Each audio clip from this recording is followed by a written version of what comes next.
Bien, Monsieur Bournazel, vous avez la parole.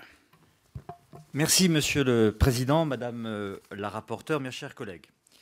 Nous présentons aujourd'hui le rapport d'une mission pour laquelle je crois le Parlement a joué pleinement son rôle. En effet, nous nous sommes inscrits dans la perspective d'un texte du gouvernement à venir qui entreprendrait de refonder la loi audiovisuelle, mission complexe mais dont nous avons acquis la conviction qu'elle était indispensable. Nous avons entendu pour cela pas moins de 222 pendant 6 mois. Elles ont nourri dans leur diversité notre réflexion par leur contribution utile et toujours constructive. Nous avons ensuite pris le temps de la réflexion pour peser chaque proposition du rapport. Je tiens par ailleurs à saluer ici l'investissement de l'administration de l'Assemblée nationale. Je pense notamment à Chloé Marchand qui a permis le bon déroulement de nos travaux. La législation et la réglementation qui l'accompagnent sont en effet particulièrement complexes et imbriquées. Impossible de toucher un pan de la régulation applicable à l'un des acteurs sans que cela n'ait un effet sur l'autre. Il a donc fallu rechercher un nouvel équilibre qui tiendrait notamment compte de l'émergence de nouveaux acteurs de l'audiovisuel dont ce n'était pas nécessairement le cœur d'activité initiale. Je pense en particulier à Google et YouTube qui produisent désormais des films et viennent de lancer des séries comme UGC, User Generated Content, mais aussi à Apple, fabricant de terminaux et magasins d'applications, à Netflix, dont l'activité première était la livraison de DVD en location. C'est dire si le paysage audiovisuel que nous connaissons est en pleine recomposition. La chaîne classique de la création, qui va de l'auteur jusqu'au diffuseur et au distributeur en passant par le producteur, est chamboulée par de nombreux opérateurs qui intègrent progressivement l'ensemble de ces fonctions. C'est le cas des GAFAN, mais aussi en France, des opérateurs de télécommunications qui se lancent progressivement dans la bataille des contenus. Les acteurs dits historiques n'ont pour autant pas disparu, mais peinent à conserver leur place dans ce secteur économique en pleine mutation, notamment en raison d'asymétries de régulation extrêmement handicapantes. C'est d'ailleurs, je crois, la ligne de nos travaux. Chercher tous les moyens de réduire ces distorsions réglementaires pour permettre à tous de jouer à armes égales. Pour réduire cette asymétrie, deux voies d'action doivent, à mon sens, être privilégiées. D'une part, assouplir la réglementation et alléger la fiscalité applicable aux acteurs historiques. D'autre part, élargir la réglementation aux acteurs du numérique qui jouent un rôle dans l'écosystème audiovisuel. Au-delà, une simplification apparaît également indispensable pour répondre à la sédimentation normative dont la loi de 1986 a de façon logique fait l'objet. Assouplir, élargir, simplifier, tels sont les maîtres mots qui devront guider, à mon sens, l'action du législateur dans les mois à venir. J'espère que vous en serez tous ici convaincus, que moi-même je le suis. Vous l'aurez compris, je suis tout à fait en accord avec l'immense majorité des propositions de ce rapport. Je crois que nous avons eu plaisir à travailler ensemble, Madame la rapporteure. Je tiens à vous remercier et à vous féliciter pour la qualité exemplaire de votre engagement tout au long de cette mission. Il est toutefois un point que je souhaiterais approfondir ici, c'est celui du service public. Et je le dis clairement, il n'engage que moi et mon avant-propos.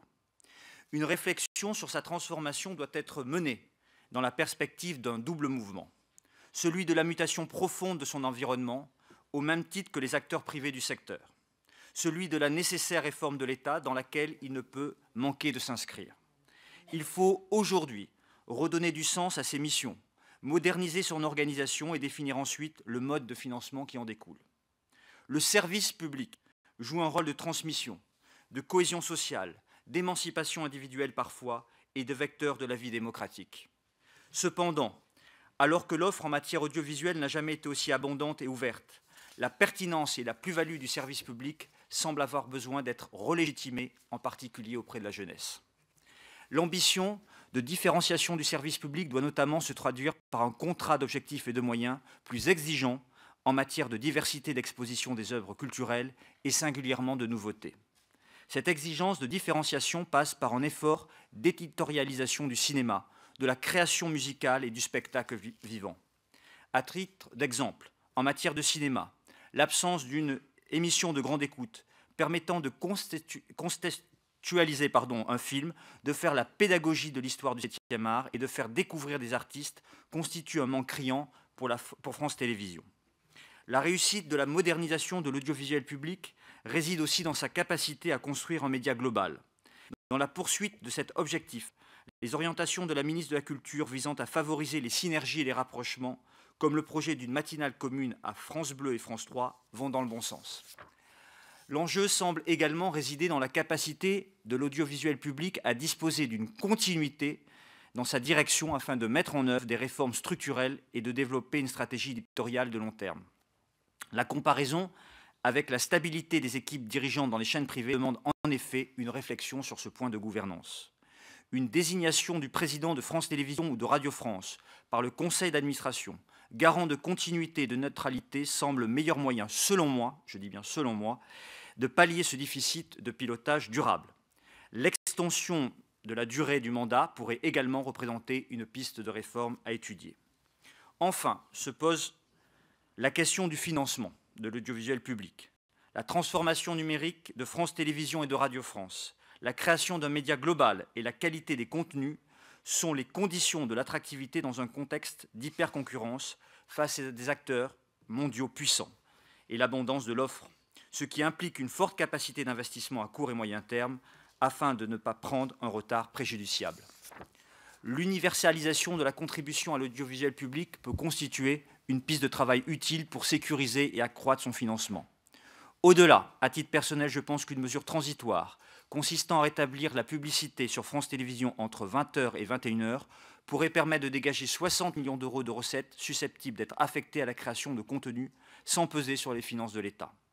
C'est là, je crois, à titre personnel, une hypothèse pragmatique à considérer avec attention, car face à l'accélération de la mutation de tout un secteur, face au risque d'hégémonie de nouveaux acteurs mondiaux, notre objectif est de lui permettre de réussir de manière ambitieuse sa transformation à un moment clé de son histoire.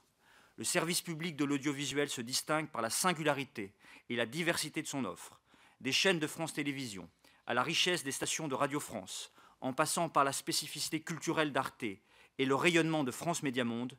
Ce modèle, s'il doit bien entendu se réformer, demeure un vecteur puissant de notre exception culturelle.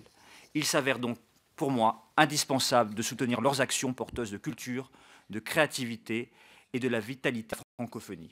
Voilà ce que je voulais vous dire. Ce point sur le service public audiovisuel n'engage que le président de la mission.